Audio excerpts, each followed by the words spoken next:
Brent's a fantastic man. He really is.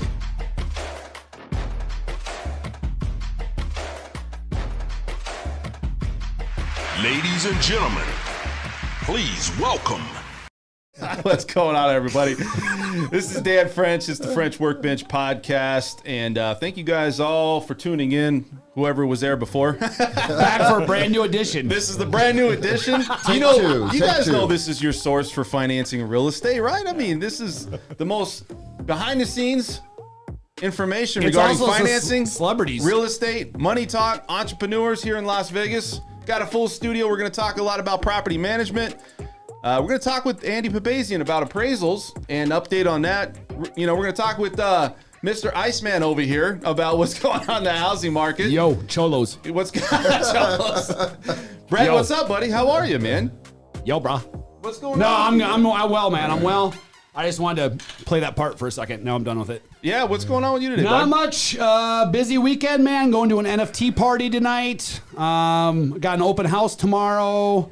Just doing real estate, solving deals, and Getting it all going, huh? that's it, man. Just busy. Yeah, You know? what's going on? So I got Mr. Rick Raines. He's back. What's up, buddy? How are you? Hey, good morning. Good morning. Anything going on with you, man? What's been going on? I mean, Chilling. No. You've been chilling I've been with the gone Cholo. Been gone for 2 weeks. I told you guys I was headed up north to my grandson's 8th birthday, so we did that. And at the same time, my daughter's putting her ranch up for sale, so we were packing boxes. We were busy. Yeah. And then this last week, when we came back, my youngest grandson went ahead and gave me a cold. So I'm basically off that, but I'm sure you can still hear a little bit of it. I apologize if I don't come through clear, but, you know, I'm good. I'm good. Yeah. So we're glad to have you back. A lot of things has happened. A lot of different things have happened since you've been away. You know, Brett and I were going to go to see a concert, right, Brett? Yeah, next Friday night, we're going to go see System of a Down. Dude, look at you, man. He's got it going. Wake up!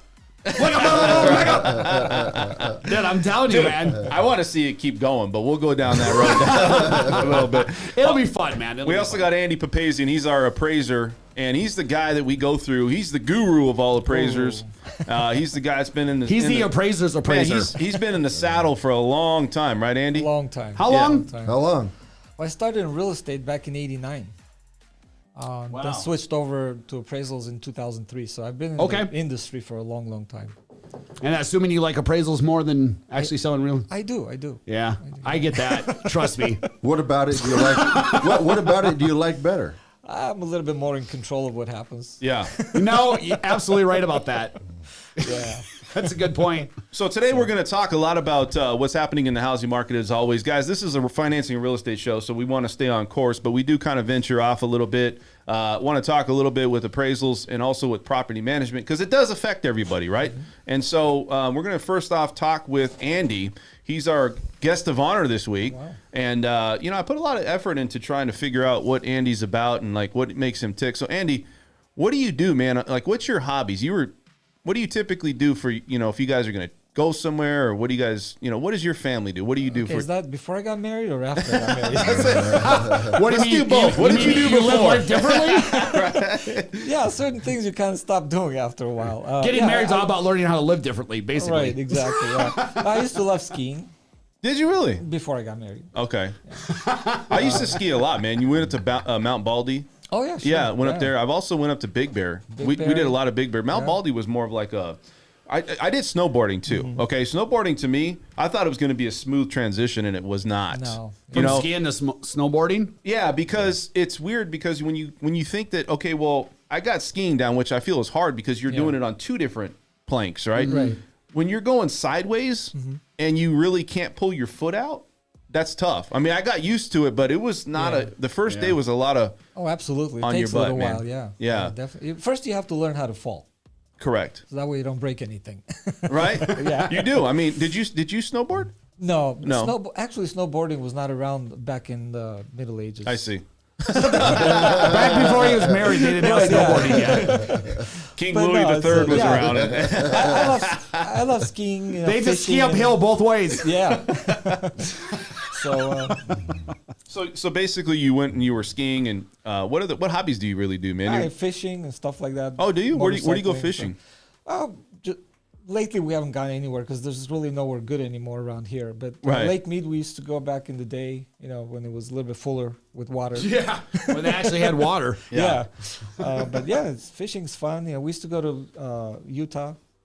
Okay. Some fishing there. Utah, huh? Yeah. Dude, my grandfather, he lives in Tennessee, right? So You're only 10, I see. 10 I see. Yeah. Anyways, He went down. He went to Tennessee. He built his house straight up from the ground, right? And like he's got plants his own He stuff. built it himself. He built it himself. Wow. So he not only did that, he's got his own. It's almost like he lives off the grid because he's got his own food. Like he's still got to go to the store. I'm not saying. Yeah. Right. But he's still like everything he does is all organic.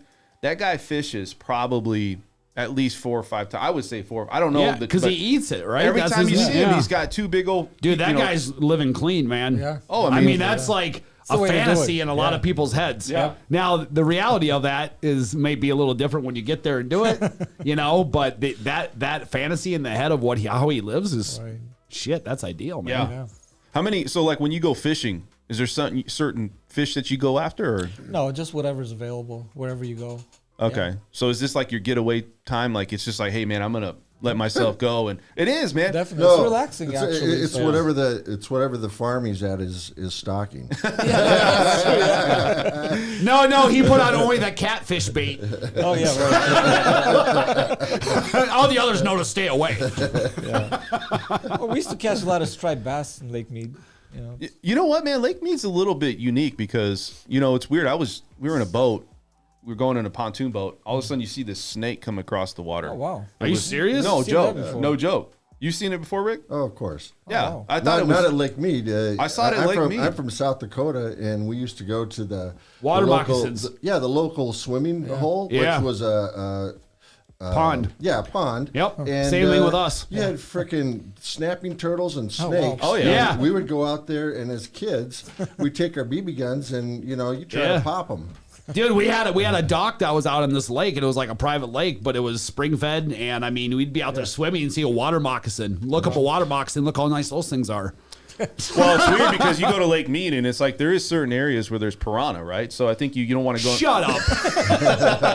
Yeah, they only have in the section by the alligators. Right. Yeah. Son of a bitch over here. I'm trying yeah, for a second, I'm like, is this son of a bitch real? So you go to Utah. Where else do you go? Pretty much not too many places anymore. Okay. But yeah. So let's go into and dive into the appraisal world of an appraiser, right? Yeah. So I'm sure everybody's wanting to show that there's value. And what are you seeing out there right now? I know a lot of people were going and waiving that appraisal contingency. Is that something you're still seeing right now? Well, some lenders actually are waiving the appraisal contingency based on different criteria. And I've really never gotten straight answers to what qualifies it. Some people have told me that it's their credit score if they have a lot of equity on the refi. So there's certain criteria that they use to waive it. Right. Obviously, if you're buying a house cash, you don't have to have an appraisal. Sure. But I feel that's foolish because just because you're paying cash, you still want to know if that house was priced correctly. I had 4 closings in the last 3 months where the buyer was doing like 40% down or like 45% down, and the lender just waived the appraisal because they're bringing enough down where they don't really care. Yeah, the risk is minimized. So what They just straight up waived it. Yeah. So having said that, how many buyers do you think really give a rat's ass what the appraisal is? I mean, let's say that it came in $30,000 less than what they're offering. Do you think that's going to change their mind in getting the property? It doesn't have to, but when you're buying anything, you want to know what the actual value is. You don't want to pay 40, 50,000 more because you didn't know. Now, if you're willing to do it knowingly, that's fine and dandy. Isn't the value what the No. When you're asking somebody else to pay for your mortgage, like the lender, that's not the value. The lender wants to know what the value is because if For you take themselves. if you take a walk in a year, the lender's now stuck with this property. Yeah. So, and if they overpaid because the buyer felt it was worth it at the time, there's something wrong with that. So wait a second. So if you've got all of these cash offers and everybody here knows that what is it, 40% we discovered are all cash deals or what's happening? Something like that. So you're not taking those into consideration 6 months later that they paid cash because, they weren't potentially, they didn't know what it was that they were buying and how much they were paying? No, we do use those comps.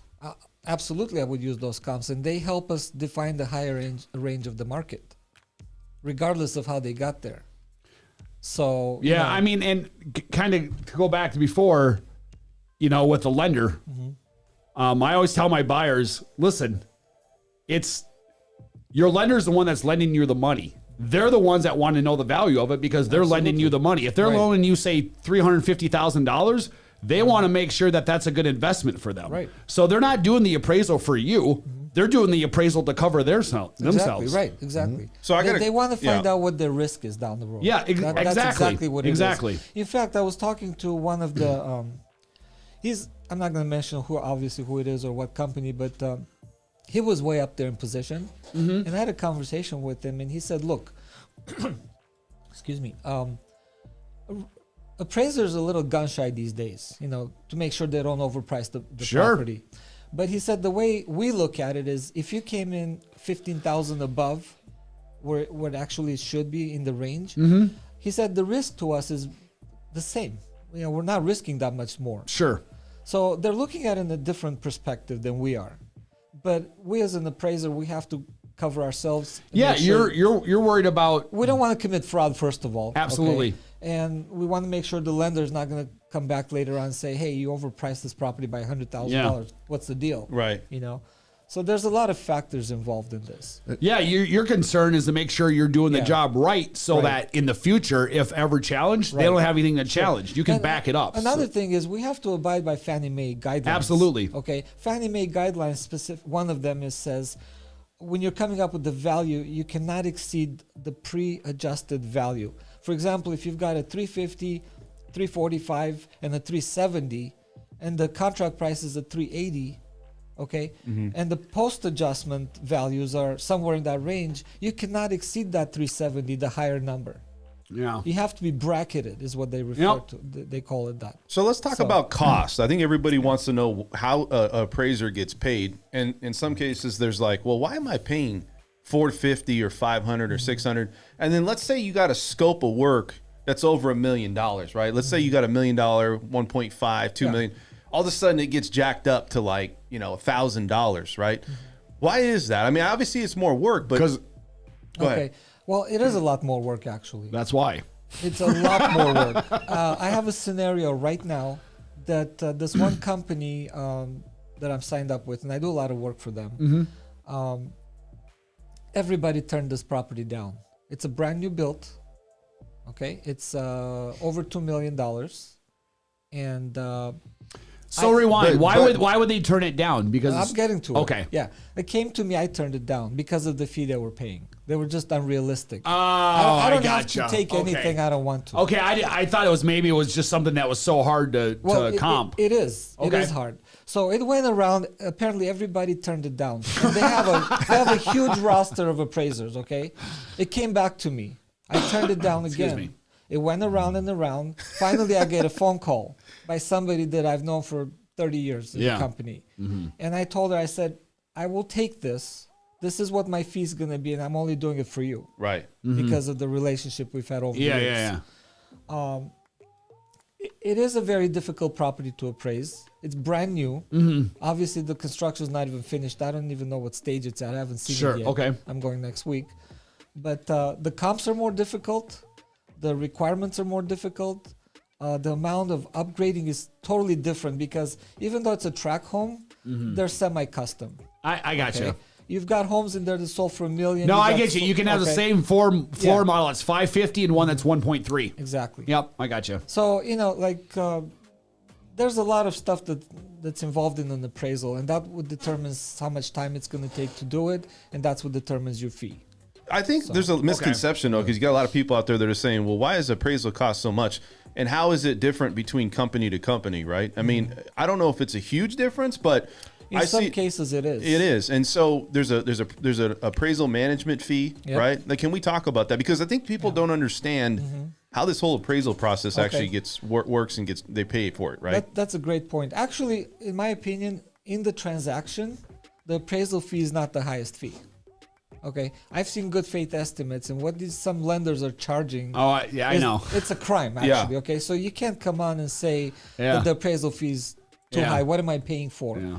I always tell people, in fact, that the appraisal and the home inspection are the two best fees you can ever pay when you're buying a house. I mean, because as far as getting your bang for your buck of the info you get out of them, right.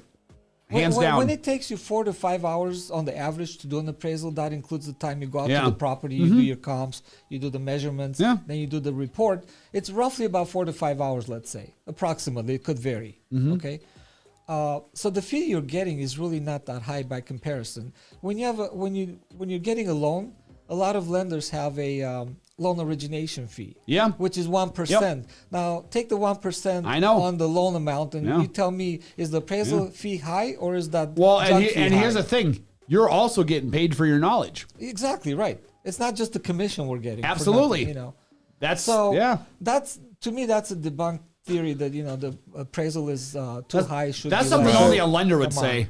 Well, no, I'm just kidding. That's absolutely true. But he's right. I have another question for you. Since I personally am not involved with a lot of appraisals anymore, you submit your fee to the mortgage company. They pay you. When that number hits the title, the escrow, do they inflate it? In other words, are they bumping up your fee? No. Well, a little bit of background on that. Back in 2009, a famous governor, Cuomo, decided he should come up to protect the public from us. They should come up with these AMCs. Thank God for politicians protecting the public. How's his career going? Oh, he just resigned for touching women. Sorry. Go ahead. So they created these AMCs, right? Appraisal management companies. So what happened is now the AMC is taking a cut. They did not bump up the appraisal amounts in those days. Now they probably did, but sure. So the appraisal management company is taking a cut, paying the appraiser less. Why? Because they didn't want to increase the appraisal amounts. Right. Gotcha. The appraisal fees, basically. So in the beginning, they kind of got away with it, but as time went by, appraisers just started declining work from them. Yeah. Now, if it's a direct lender, they do not have to use an AMC. But if they're a broker type of thing, they have to use it. Correspondent direct lender. So the AMC is in place for what? Well, supposedly to protect us from talking to the lender and the lender asking us to come up with a higher value, things like that. Which I don't believe appraisers were the cause of what happened in 2005, 6, 7. And listen, I could be biased about this. I don't think lenders were either. I mean, I don't think so. Yeah, you got to look at it like a lender and also appraisers, almost like a I bartender. think capitalism was the culprit behind it. Well, more than likely, because when everyone's Como owned an AMC company. Yeah, there's the reality. No, I mean, if we're gonna go back to those days, there's so much blame to go around. Sure. I mean, here's the thing: when everybody's making money hand over fist, who's going to be nobody's the first person to raise their hand and say, "Hey, guys." Yeah. It's not the way humanity works. Right. Exactly. But anyways, back. What happened is when we do an appraisal. And of course, there's always an exception to this, but we use comps. And if the comps are there and you did a legitimate appraisal based on those comps, then you did not overprice the value of the house, right? So anyways, that's how that whole thing started. So the cost, I'm bringing this up because a lot of people that get a loan from me or they go into a process of getting and using a realtor, they don't really understand like there's a certain cost based upon the scope of work. Yep. And for the most part, it's flat, right? For Fannie Mae, Freddie Mac, it's pretty much flat. But as you start getting into the higher tier homes, those costs start to change. Just like it's like a custom home, but it's like a custom appraisal almost. To be fair, you get $1 million plus. They're not necessarily going back and forth over fees either. Well, the average home though is like it's growing. There could be a point. Yeah, I know. Where, I'm just saying that if you're talking like high end, I mean, it's not. It's so let's talk a little bit about what's happening out there right now. So, are you seeing homes? Because we bring you on, Andy, to kind of give us some insight about what you're seeing, maybe some trends that you're seeing, maybe some changes that's going on that people should be aware of if they're trying to buy a house here. So is there anything out there that's trending where, obviously there was appraisal contingencies being waived. People were not worried about what the appraisal was. Is that starting to go away now? I'm seeing a little bit of stabilization. Okay. Although I've talked to some realtors and they're saying, no, the demand is still there, blah, blah, blah. But, we used to get, because we have to review the contracts when we do the appraisal. I'm not seeing the multiple offers. Now, that's not saying that's not saying there are no more multiple offers, but I'm not seeing it as much. Like I was saying a few weeks ago, it's really about the price point. Right. Like if you're $450 and you've got a pool and it's a good property, you're going to get multiple offers. Right. Exactly. Period. Right. Yeah. So I'm bottom line is I'm seeing a little bit of stabilization. Yeah. Are you seeing that, Rick, too? Are you seeing some stabilization somewhat in the market? Because I know you probably see what's going on, especially like within the rental sector. Still getting multiple applications for rentals? Very much slowed down. Very much slowed down. Very much slowed down. So, a few weeks ago, I told you we had like 1 or 2 properties, then we went to 0. Yep. I'm sporting like 6 to 8 right now. Wow. And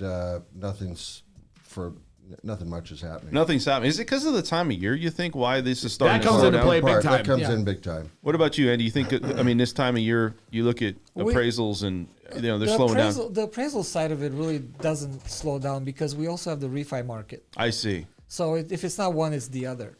So Are you seeing more refis?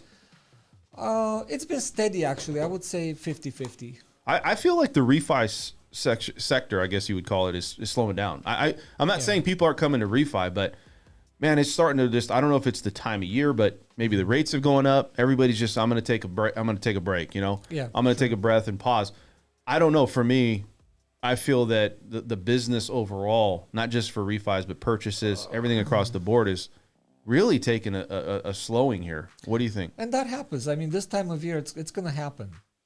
That's just the reality of things. Even when I was in real estate, sometimes I had a really strong December. Sometimes it was a very weak December.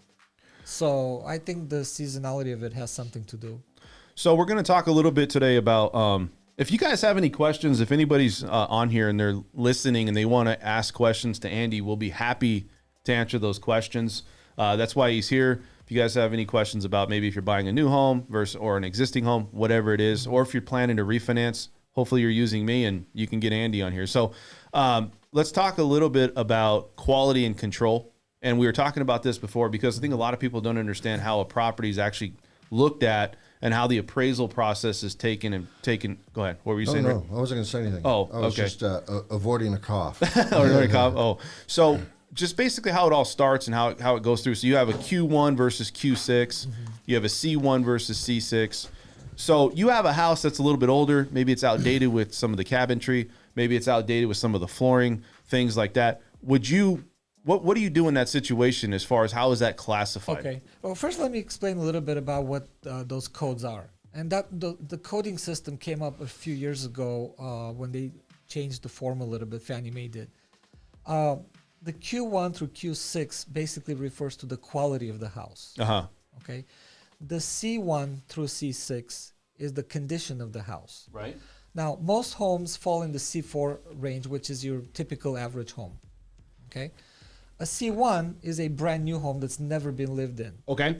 A C2 might be a house that's 1 year old, that they maybe bought it last year, now they're refining it. Sure. It still looks like a brand new house. Everything is still But kind of technically brand it's new, not. Gotcha. But because it's been lived in, now that's a C2. Okay. And then, of course, you've got your C3, which is an older house that's been refurbished. So C2 is like a pre-certified car. Yeah, exactly right. So as an example, question here, as a property manager, I get a C1 home, which is not unusual.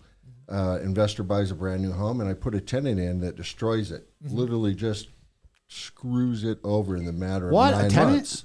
Yeah, Okay, yeah. and that never happens, right? So that Get hardwood happens. floors. Where on that scale? Because now you've got basically a C2 home that's Condition of a C5. Yeah, condition of a C5. So what happens there? Well, here's the situation. When you say destroyed, I mean, are you really saying it's been destroyed? Yeah, I mean, there's holes throughout the wall, in almost all the walls. New carpet, new paint. Everything's gone. It's got to be replaced. They stole all the. Back in the day, they'd steal toilets and everything else. Okay. So Here's the problem with that.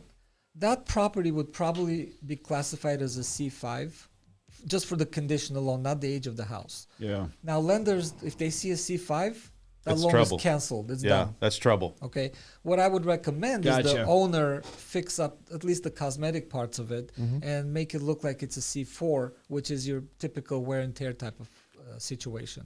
Okay. Okay. So the Now- break off though, for let's say you're an investor, and you see a lot of these properties that are like very distressed, especially back in the day when the market collapsed. Right, we had a lot of properties, people were squatting, Right. a lot of stuff going on, and so when they took these properties on, a lot of times they wouldn't get financially approved because when the appraisal was done and it came back, there was an issue. Right. So where does that break off? Like, is there a point where you're like, hey, you know what, it's not gonna be Fannie Mae, Freddie Mac.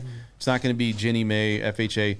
So what do you do at that point? Do you just say, hey, this is a dead deal pretty much, like as far as the appraisal goes? Well, the appraisal that can be handled one of two ways. Either you can classify it as a C5, which the lender will just turn down automatically, or you can make it a C4 with an assumption and then make recommendations as to what needs to be done. What needs to be done? And then the homeowners will correct these problems, and then they would send me back to do a recertification, if you will. That's actually, So, is that to your discretion to do that? Yes. It just depends on to what level this is That's pretty sweet. I didn't know that. Yeah. What's the worst distressed home that you had to deal with? Like, did you walk into a house and it was like the walls were, busted Yeah. down? Like, what's the worst home you've been in? I had Well, one situation where it was actually unsafe to walk in it because there was holes on the floor. Holes in the floor. I mean, big holes. And this house was so dilapidated, it was not even funny. I called the lender from the spot, and they said, just walk away from it, and come back, and So they don't think about this when you're writing the offer, though, huh? They don't come into it and say, well, Dude, the realtor should have known before he ever wrote that offer with somebody getting a loan. or maybe Like, just specify that this needs to be cash only. yeah, Or that's something to that exactly. effect. This was a long time ago, so I don't remember the exact Yeah, details. number now, one, but- the agent who had the buyer should have Yeah. never taken a finance buyer there. And number two, the Yeah. listing agent should have listed as cash only. I mean, that's wasting everyone's time. yeah. I had one situation. This was a townhouse, and this was only a couple of years ago. I went in there. The property was vacant, and as I'm walking, the carpet's going. So I'm thinking, why is this soaking wet like this? Yeah.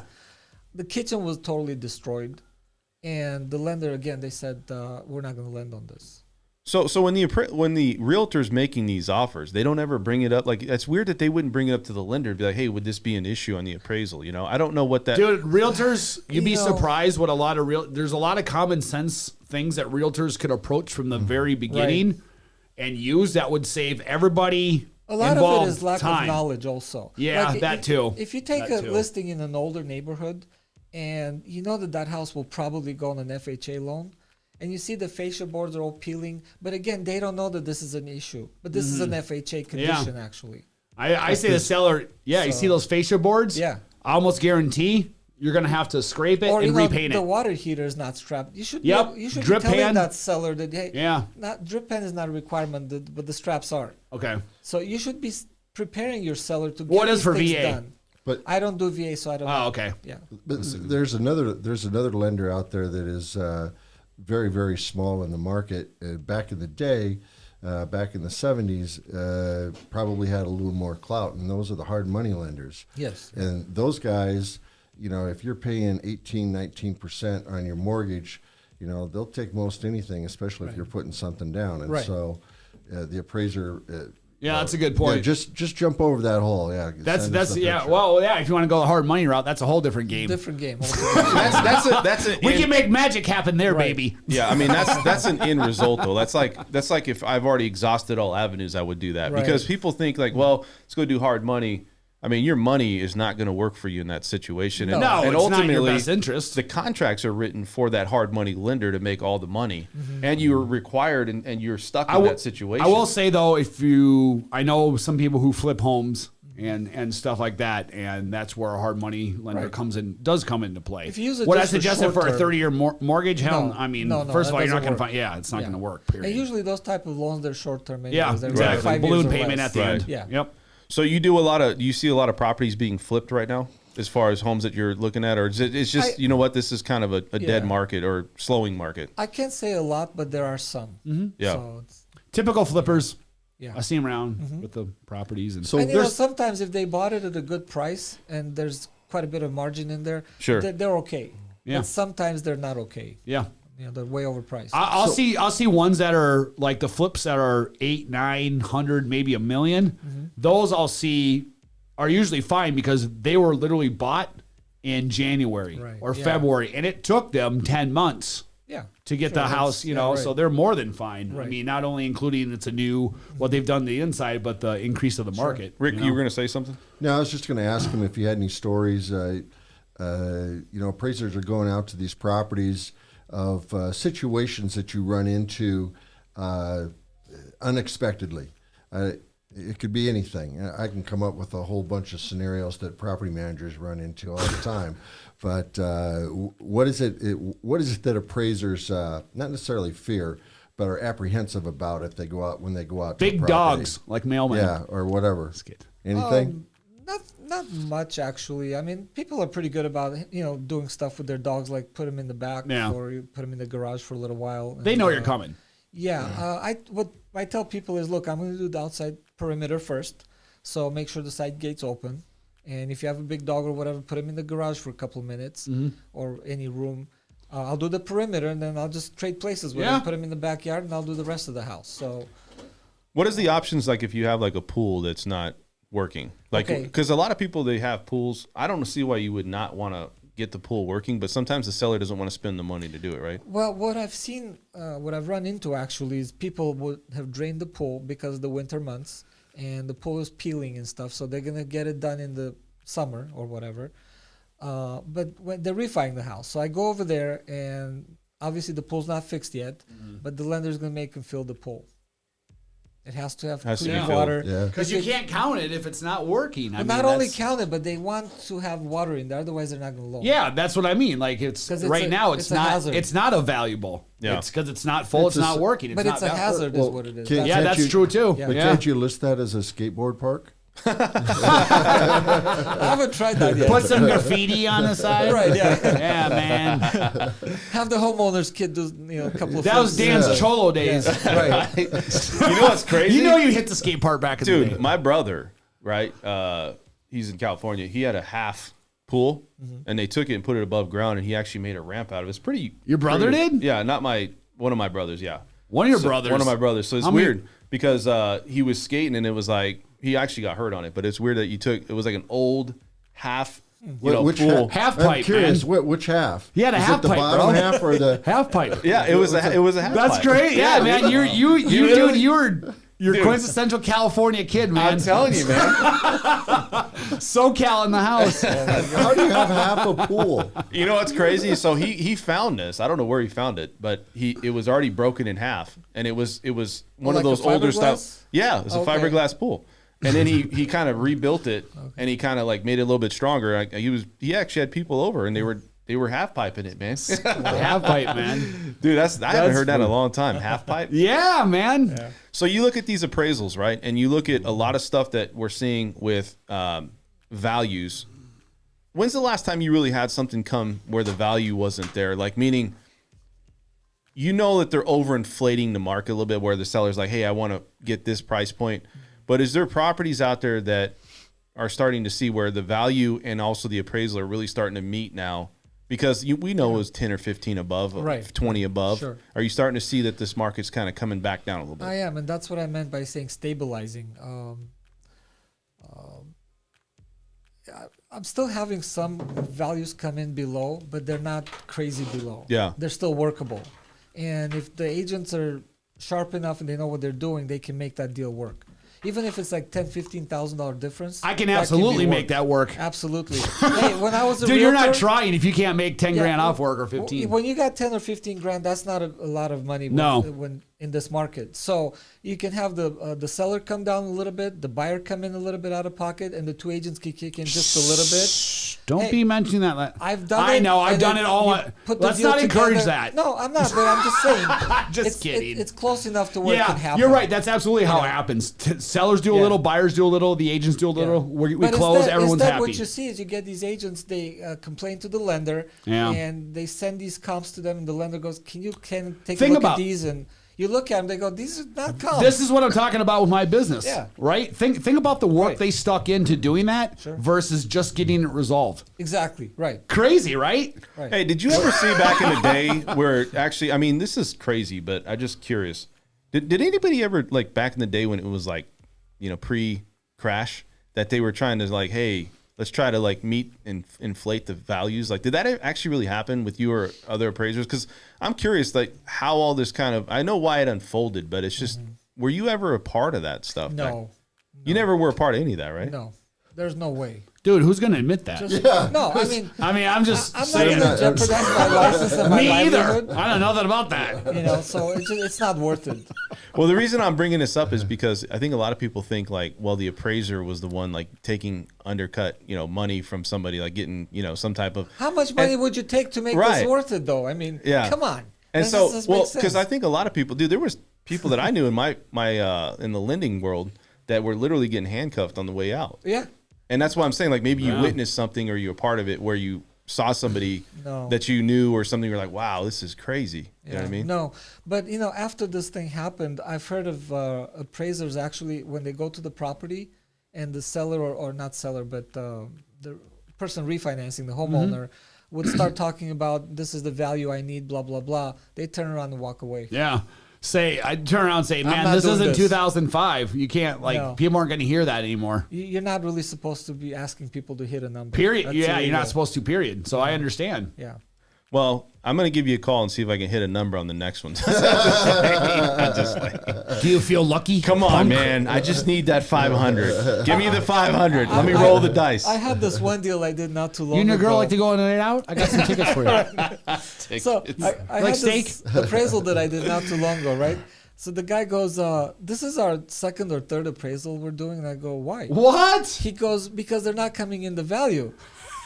So I said, stop. Wait, I don't want to hear what the value is. Was this the seller? The seller. Okay. Yeah. Say, don't tell me it's an agent or a lender, So dude. I'll he- slap him. I said, he goes, we love this location, blah, blah, blah. And I'm looking across the street, right? There's this power station and one of those cell towers, a really big one. Yeah. Big fat one.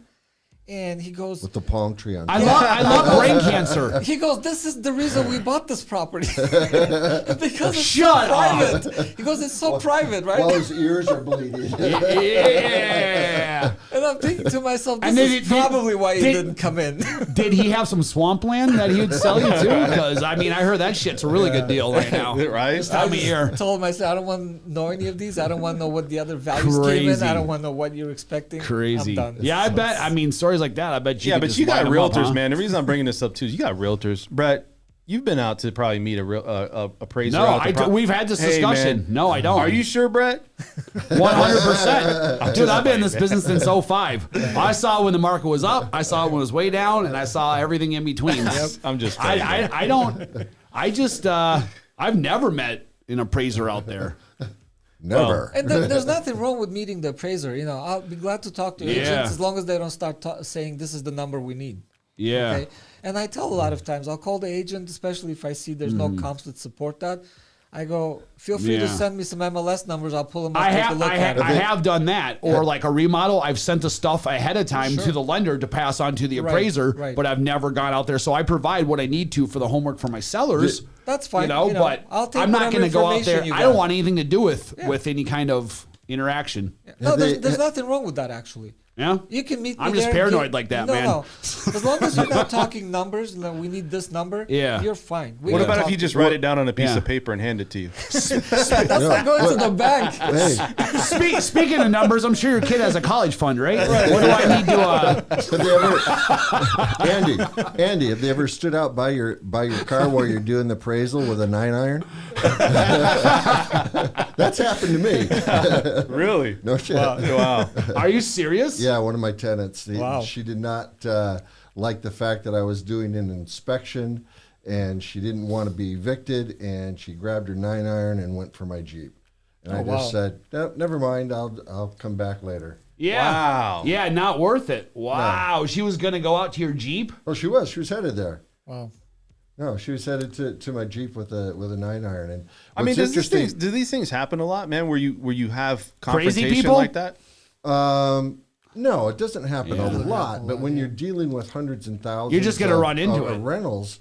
We're going to run into it. And this is over time. This is one story out of 30 years. Yeah. So in this particular tenant, she thought she was really doing a great job, I would assume, in her decorating. And I am not joking one iota on this.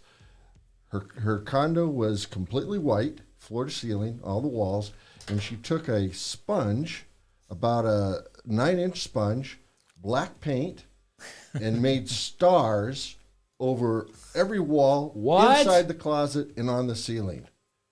Well, I mean, I don't understand the concept of why somebody would do that. I really don't. I mean, it's just weird. Do you understand the concept of somebody painting over the tiles in the shower and the granite countertops? Wait, they painted on top of the tiles and the granite countertops? Yes. I mean, people do. That was my house. They're freaking. Wow.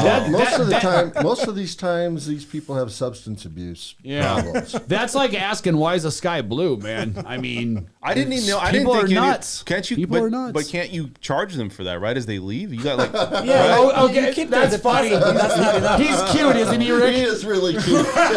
You're adorable. You're man. adorable, Dan. Rick, I love. Yeah. you're not stepping up, man, and Oh saying my you got to God. pay for this stuff. Here's my bill. Yeah, leave it out that's a great statement from a 5-year-old that doesn't know anything about reality. That's cute, So Dan. you're not recouping the money, Rick. No, you're not. Dude. Okay, Yeah, so you're chasing them so where? it's understood they owe you. Now the problem is actually collecting. getting the Right, money. Yeah. Yeah, but then you just gotta you gotta take them to court, right? Because they'll show up at court and pay you, man. Oh, yeah. Yeah. You're Yeah, really going to dude. find them. Yeah. So now you're wasting more money to get no money. Sounds like a so plan. what do you do in that situation? You Is write it- off is as it- a tax loss. Is your situation That's what you do. salvageable? Yeah. The paint came right off. Okay. It was the type of paint that it just peels right off. Crazy. It was a little bit harder to peel off the cabinets, but it did eventually come Were you- off. It's harder to get out of the carpet. But Were they doing that to piss you off? No, though? She was a very creative girl, very nice girl. She was nuts. She just thought that was. And then the you thing to get her do. high and she's even crazier. Yeah. Wow. Who knows, dude? So- You just never know. All walks of life, right? Yeah, exactly. Yeah. It's just crazy. What about you, Rick? Did you get that all satisfied over there? what? The 9-iron thing. The 9-iron. Thing, yeah, I drove off. She paid in full, let me tell you. You know what helps is I have a CCP, so that Yeah. for some situations. Yeah. it helps. Well, I think it's a little intimidating too, because I think there's something that people want that you're going to provide them. Yeah. And in some cases, if you don't provide it, they can get pissed off. Yeah. Right. And I think that's People are nuts, man. Yeah. It's all it's not usually it's not the person, it's the cause, but you're the Right, person in front of them representing Sure. the cause. So that's all that matters. So what is the number one thing? Let's go back to the quality and the control. What's the number one thing that people have problems with when it comes to I wouldn't say like looking at an appraisal, but like what are the number one things you're seeing in Vegas where the appraisal is holding back, say, the value, or like what some issues that you see in Vegas that's common? Well, it's not issues. Usually what happens when the appraisal is not satisfactory to somebody, it's the value, and the value is basically derived by the comps, the not supporting it. As far as So if I go onto Zillow and I'm like, look, that somebody sends me something like, Dan, I want to refi my house is $500,000. That's nothing, right? It doesn't mean anything. That's malarkey. Zillow is nothing really, because Zillow takes a whole neighborhood and you've got single story, 2 stories, you've got 1,200 square feet, you got 3,000 square feet homes in it, swimming pools, no swimming pools. Zillow doesn't account for any of that. They just take a whole area and they go, this is the average number we're coming up with. So it might be a guideline, but that's about it. Excellent point. Zillow's worthless. Yeah. How far out on a radius do you go? I heard it's half a mile, a mile. Well, Fannie Mae is a mile. But in a hot market, we try to stay with less than a mile. I usually Half start mile. looking at my comps at half a mile usually. Yeah. And then if there's nothing, I start expanding. Now, that's not to say that you can't go 2-3 miles. On the property, let's say in the Northwest, horse property, there's not that many sales, not that many homes. So, yeah, you would expand 2-3 miles if you had to. Wow. If you're talking about track housing, super easy. Yeah, right. Super easy in this Right, town, dude. Super easy. Yeah, if you've got a track home and there's all kinds of comps, but you just don't like their values and go 3 miles away, they're going to ask you why.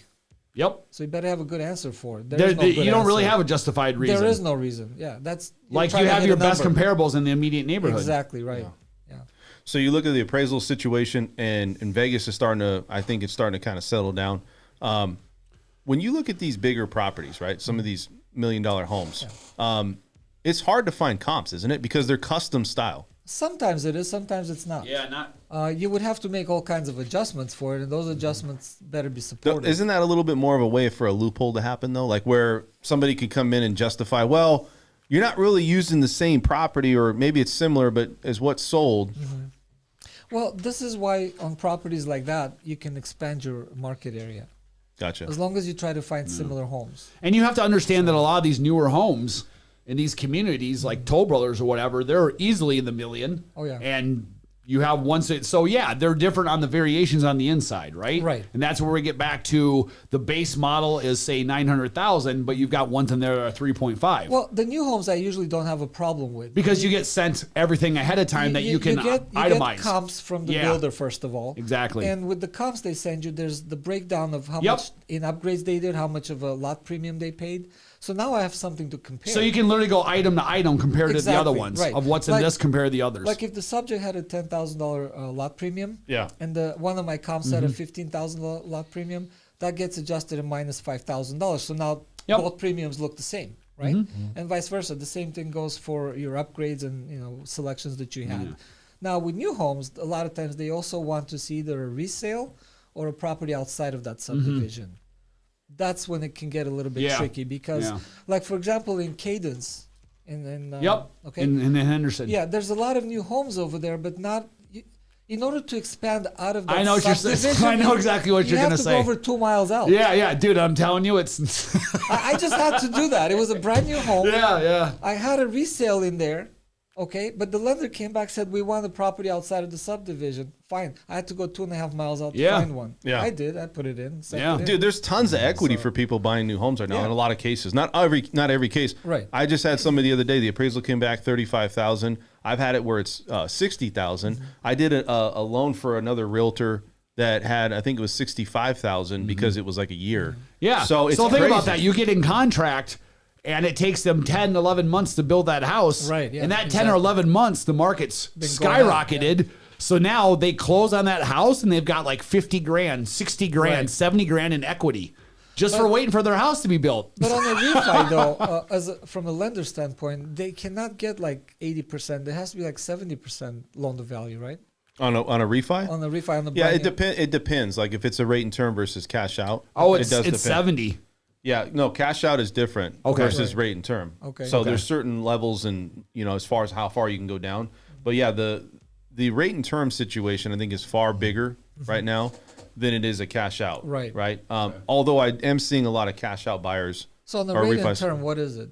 It can go down to 95. Oh, really? Yeah, I Oh, mean that's it's good. just Okay. a rate and term. You just got to have 5% equity. Gotcha. Okay. Yeah. So cash out's different. You need at least 20% for most investors. Right. There's some subtle differences between investors, Sure. but you need to keep. That's the misconception that people have. They think, I got 15% equity in my property. I could take all that out. The investor wants you to keep some of that money in there, so you can take out everything above that, right? Okay. But I want to kind of segue here. Do you guys have any more questions for Mr. Andy Papazian? He's our appraiser here. You guys have any more questions for him? No, man. All right, let's talk with Rick. Rick, what's up, buddy? What's going on in the rental sector or the property management sector? Well, basically what I was going to bring up today, and what's interesting is, Dan, both you and Brett hit right on it. I've got something I'm going to bring up here in a minute. But what I wanted to talk about is why do tenants buy? Okay, and it's kind of counterintuitive to me being a property manager, but there's basically a report just came out that said there are 3 reasons why tenants buy. The first is they're looking for consistent payments. So as we all know, in this last year, rents have been rising. People have been having to pay $200, $300, $400, $500 more a month. The second thing is they're looking for flexibility in the space that wherever they're living.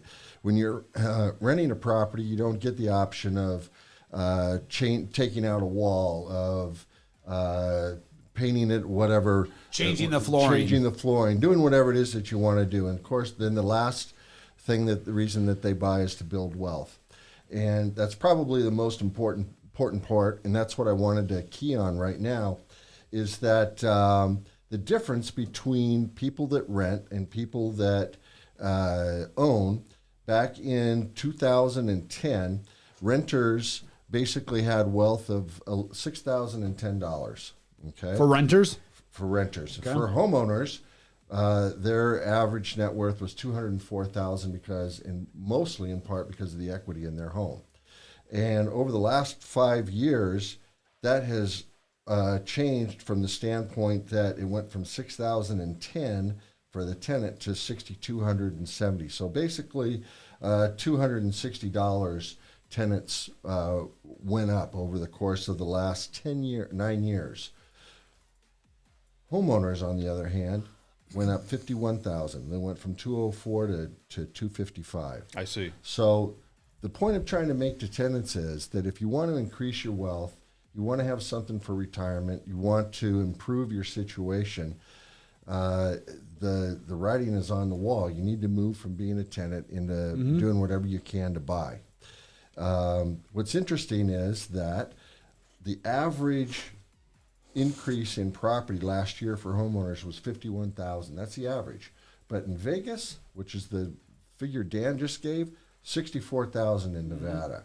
Yeah. And the other thing that's interesting about it is that Nevada is one of the top 10 states in appreciation.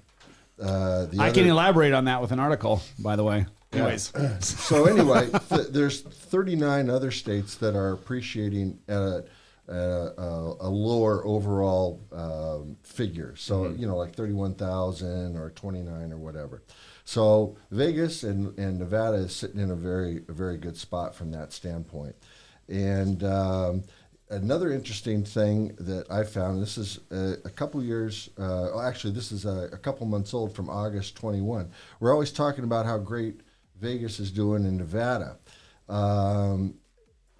Vegas, or Nevada, the West, has appreciated 7.2% month to month from August 20 to August 21. Whereas the Midwest is up 10.4 and the South is up 8.6. So we're not the highest and best. The Northeast is where they're suffering the most as far as appreciation. It's only 4.6%. But we're doing really well. So if you're a tenant and you're out there, you want to build wealth, the way to do it is to talk to Brett, talk to myself, buy your first home. Yo, Right. give me a call. Give you a call. One call, that's all. 702-628-FIRM. Anything else? I got to look at the camera. Firm. Hold on, we got to talk to Rick That's here. fine. No, the other thing that I wanted to bring up, we've been talking over the last few podcasts about whether or not the where the sales are headed. So, according to Freddie Mac, Fannie Mae, and Mortgage Bankers Association, over the next year, it's going to appreciate 5.3%, 5.1%, and 8.4%, according to the mortgage bankers. And on the flip side, I got a different one. okay, 2.8%. good. So the mortgage rates, Mine's from the core logic. mortgage rates, according to Freddie Mac, 3.8, Fannie Mae 3.2, and mortgage bankers 4.2, average 3.7. I know Dan hates figures like That's this. supposed to be appreciation for the next year? This is supposed to be the cost of new loans are going up. Should I just buy or should I wait? So you should buy. So you mean those are are you going to be should- the interest rates? Those are going to be an increase in the interest rate. So See? what that's going to cost you Yep. is an additional $260 a month over the course of a 30-year loan. It's going to run you around $96,000 if you keep it for the whole term.